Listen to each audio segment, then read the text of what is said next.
Bonjour, bienvenue dans cette nouvelle vidéo du groupe privé. Alors aujourd'hui, on va attaquer sur une vidéo assez importante, assez longue, sur les plans. Alors on va parler de la manière de faire des plans, c'est-à-dire que l'idée c'est de bien se faire comprendre, parce que c'est essentiel à toutes les étapes du projet pour faire le chiffrage, que tout le monde comprenne bien ce qu'il y a dedans, pour faire des devis qui sont corrects et cohérents. Et puis bien entendu, pour la suite, pour faire le plan d'exécution, il va être très très important qu'il n'y ait aucun doute. Donc c'est pour ça qu'il faut que tout le monde puisse s'y retrouver dans ces plans, même si vous n'êtes pas un pro, vous n'êtes pas un architecte, voilà, c'est normal. Vous allez quand même pouvoir vous faire comprendre, il y a des astuces. Je vais quand même vous apprendre toute la base des plans. Donc ce qu'on va voir, c'est déjà avant de faire des plans, pour commencer sereinement, eh bien, on va parler un peu de la réglementation. On va regarder le terrain, les limites, l'emprise au sol. C'est-à-dire que vous allez savoir exactement combien vous allez pouvoir construire, à quel emplacement du terrain, c'est-à-dire la zone constructible, où est-ce qu'elle est. Les hauteurs aussi, on va parler des hauteurs. Alors, hauteur à l'égout, hauteur au fêtage, vous savez peut-être pas ce que c'est, mais ce sont des hauteurs de la maison. Le type de toiture auquel vous avez droit, leur pente, et puis les types d'ouverture. Ensuite, je vais vous parler des phases du projet. Hein, je vais vous expliquer ce que c'est qu'un avant-projet, ce que c'est qu'un projet, ce que c'est qu'une phase d'exécution, parce que ce ne sont pas que les plans. Je vous montrerai comment présenter vos plans, c'est-à-dire que je vais vous parler du format.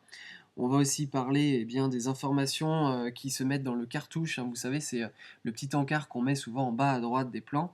Et puis les phrases qu'il faut mettre pour faire attention à pas se faire piquer et puis surtout à éviter les soucis par la suite. Et puis bah, on va effectivement voir par la suite les types de plans. Donc on a plusieurs, hein. On a le plan de masse, hein, c'est le plan vu du dessus de la maison et du jardin. Les plans de coupe, le plan en élévation et bah, tous les plans de niveau. Et on terminera par tout ce qui est les signes et les hachures. Donc comment est-ce qu'on fait pour montrer du béton, de la brique ou du bois, etc. Et puis je vais aussi vous parler de l'électricité et de la plomberie. Donc ça va être les signes électriques et les signes de la plomberie. Vous allez voir que pour faire un plan électrique ou un plan de plomberie, c'est pas très compliqué. Si vous connaissez les signes, après il suffit de relier ça. Je vous montre tout ça à la fin. Donc on va commencer tout de suite et on va commencer par la réglementation. Alors, si vous prenez le plus, alors je prends mon petit crayon, hop là, voilà. Donc le plus, j'en ai parlé déjà dans la vidéo précédente. Hop là, j'écris un petit peu grand. Donc c'est le plan d'urbanisme. Hop, j'ai oublié un mot. Hop, le plan local d'urbanisme. Donc qu'est-ce que c'est? C'est le règlement de votre terrain. Et donc c'est avec lui que vous commencez, avant de faire n'importe quel plan, il faut absolument savoir ce que vous avez le droit de faire. Donc le plus va vous énoncer plusieurs choses. Les limites. Vous allez avoir aussi l'emprise au sol. Alors l'emprise au sol, qu'est-ce que c'est? Hop. L'emprise au sol, c'est que vous avez un terrain, le terrain qui fait une surface de, je sais pas, de 450 mètres carrés. Et vous avez une emprise au sol qui fait, je sais pas, qui fait 10%. Vous avez le droit donc de faire 45 mètres carrés. Mais c'est pas 45 mètres carrés de surface habitable. L'emprise au sol, c'est que vous avez votre terrain comme ça.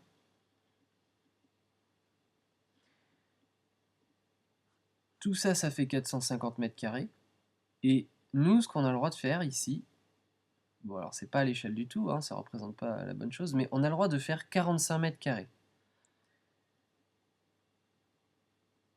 Et ça, c'est que la partie qui est au sol. Ça veut dire que si vous faites un étage, vous avez le droit de faire, si vous avez deux étages par exemple, on va avoir 2 fois 45 mètres carrés. S'il y en a 3, ça va être la même chose. Maintenant, je vais vous dire qu'il y a une chose qui a changé. Il y avait le COS, ce qui est le coefficient. Hop, coefficient d'occupation des sols. Et ça, c'est supprimé. Ça n'existe plus.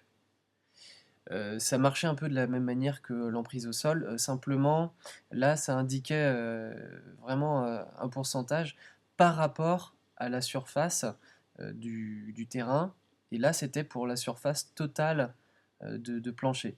Donc vous voyez que maintenant du coup on peut construire beaucoup plus que ce qui était possible avant, c'est pour densifier, les villes. C'est fait pour ça. Alors, je continue sur mon plus. Vous allez avoir différentes hauteurs de notifier. Je vous donne vraiment l'essentiel, hein. Ça, c'est le truc. Vous devez faire une feuille avec ça.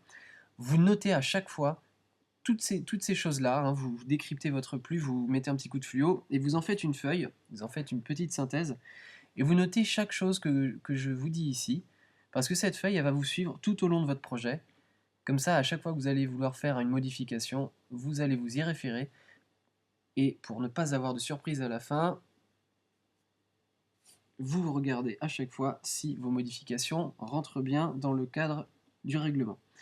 Alors, on va aussi avoir pour les toitures, hop là, tiens. Pour les toitures, on va voir le type de toiture et on va voir sa pente. Hein, est-ce que c'est un toit terrasse? Est-ce que c'est de l'ardoise? Est-ce que c'est n'importe quoi, du bac acier, du zinc? Bon, un peu tout ce que vous voulez. Et la dernière chose, qui n'est pas forcément notée, mais auquel il faudra prêter très attention quand on va dessiner notre projet, je vais en reparler tout à l'heure, ça va être les châssis. Voilà. Donc je vais vous expliquer en détail comment est-ce qu'on voit tout ça. Une nouvelle page. Voilà. Alors on va parler des limites. Donc je vais prendre ma règle pour faire des traits bien droits parce que vous voyez que c'est pas très simple pour moi de faire quelque chose de propre. Hop.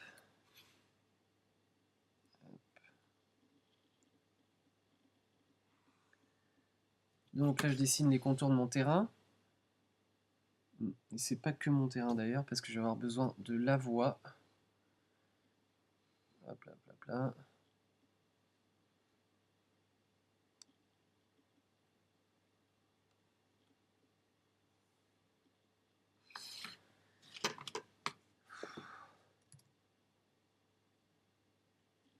Bon, c'est pas très pratique avec ma règle, donc vous m'excusez, mais je vais le faire comme ça.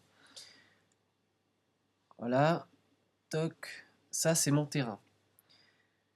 Et ici, on a la route, toc. Donc ici, là, c'est le milieu de la route. Et dans les textes, c'est souvent appelé l'axe de la voie. Donc on a un petit peu de vocabulaire à voir avant de démarrer. Parce que si vous ne comprenez pas ce vocabulaire, ça ne va pas fonctionner. Ici, hein, cette partie-là, là, tout ça, c'est l'alignement des voies. Ou l'alignement de la voie. Alors, vous allez avoir sur les côtés les limites. Ici, c'est une limite latérale. Et ici, c'est une limite de fond de parcelle. Hop là, de fond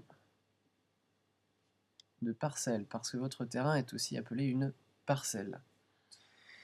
Ou on peut aussi trouver ce nom-là, c'est autre limite. Ça indiquera, parce que si vous n'avez pas un terrain qui est forcément rectangulaire ou carré ou qui a plusieurs angles, vous allez trouver les limites latérales, la limite sur voie et les autres limites.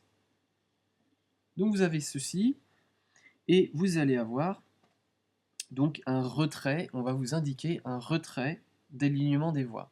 Ce retrait d'alignement des voies, le retrait, il vient ici. Donc c'est cette partie-là.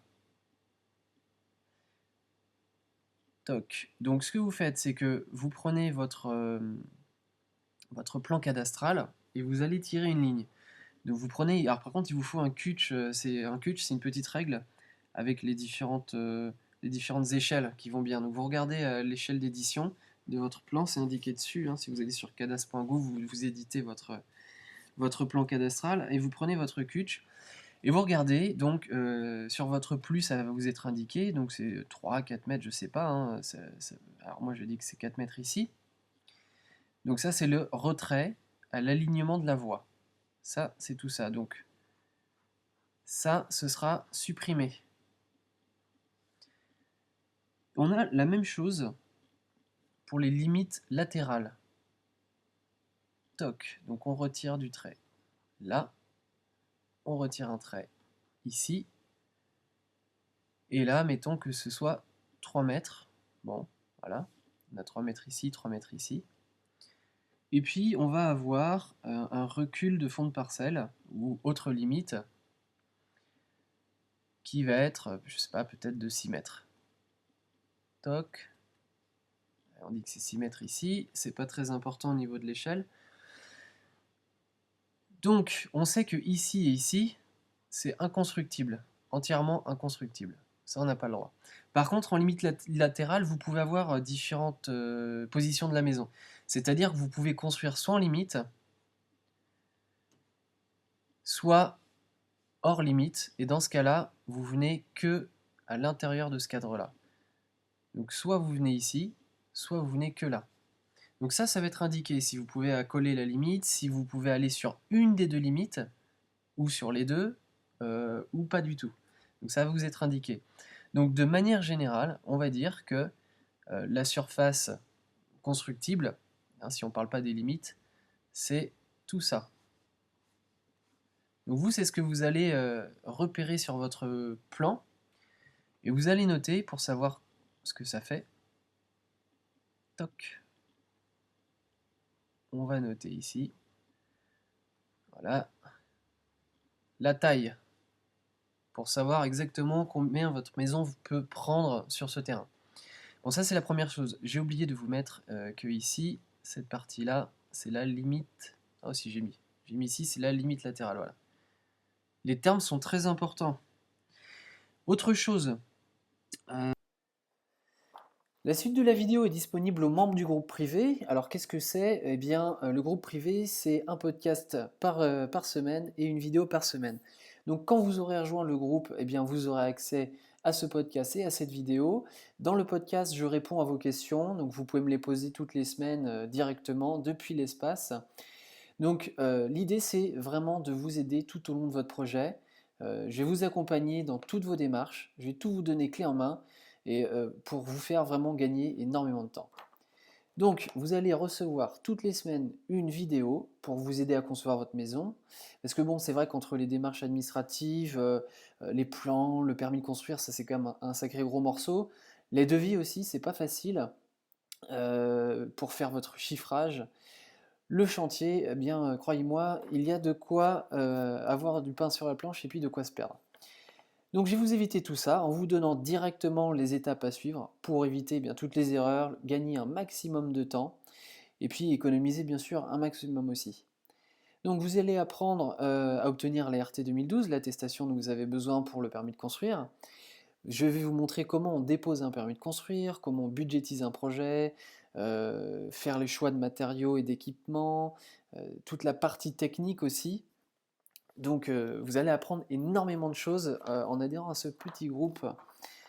Pour bénéficier de tout ça, eh bien c'est très simple. Si vous êtes sur le blog, eh bien il suffit de cliquer juste en dessous. En 3 étapes, en 3 clics, c'est fait. Si vous êtes sur un service de partage de vidéos comme YouTube, eh bien vous avez l'adresse qui s'affiche juste en dessous dans la description. Je vous la rappelle, donc c'est www.stricto.fr/privé, P-R-I-V-E, on ne met pas d'accent. Voilà, je vous dis à tout de suite dans le groupe privé.